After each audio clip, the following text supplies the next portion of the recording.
mother walks out the door in the rain and the kids swarm the one giving a noogie to a smaller kid. Weirdly, he rearranges himself on the lap of the older kid for a really awkward moment that makes you wonder why. The other kids wonder why as well. The older kid realizes that it's weird and tries to make the kid on his lap get up, but it doesn't work. They try to reason with the kid, but he refuses to get up. Finally, the older kid can't take it anymore and forces the kid off of his lap, and they all run, happy that the awkwardness is finally over. The kid that was forced up is now angry as he was comfortable and wants his special seat back. He runs after the others and wondering what has them all excited. They all run up the stairs and through the trap door into the dark attic. Thunder rumbles as the trap door swings open to a dark and spooky attic. Ignoring the spookiness, the kids are led by a dim flashlight. They enter to a light that is somehow already on and flickering. The big kid walks to the light and tries to fix it. Meanwhile, the kids are already exploring, not bothering to wait for the light to be fixed. Inside the attic, it's old and dusty with contents stored away for many years. The kid is still upset that he had to get up and follow them. But the cool kid was like, "It's cool, enjoy this cool place now, and you only live once." Excited, the kid runs off to see what his friends are up to. The kid is like, all right. He is marveled by his insane friend being a pirate, and asked his chubby friend about his adventures. The kid explains that he's the pirate captain giving the orders and shows his strength.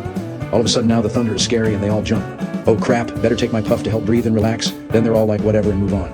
As they play, we see that the cool kid appears to be medicated as he takes it all in, then sees something interesting and decides to join in on the fun. All the kids are having lots of fun with the attic contents, but this kid is still complaining as he paces. But then a painting catches his attention as it appears to be talking to him. He bends down to investigate, and is almost fooled until the tongue comes out of the hole. Mad that he didn't have a magic painting, the kid pulled it away and yelled at his friend, and then the painting is returned to its place. Meanwhile, the older kid is going through what appears to be a history book, and seems to be interested in it. As he flips through the pages, he is absolutely mesmerized by the pictures.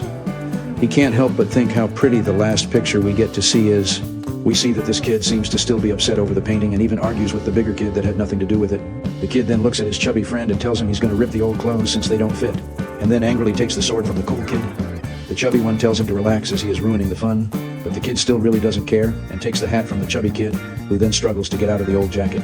He then gets immediately interested in the electrical plasma toys the other two kids are playing with and goes for the one he can barely reach.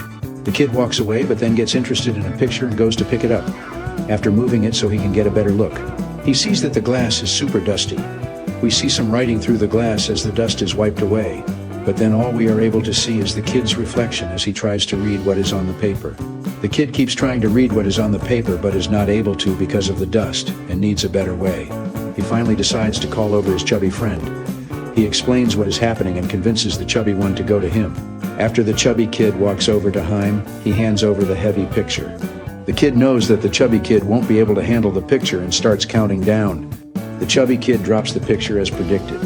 The glass shatters. Success.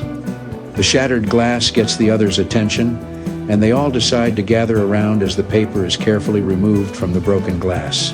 It takes some time for everyone else to gather around the kid and the picture, but eventually all the kids manage to gather, and they are able to see that the paper is a very old map. Excited and thinking that they could get super rich, decide that they will find the hidden treasure on the map.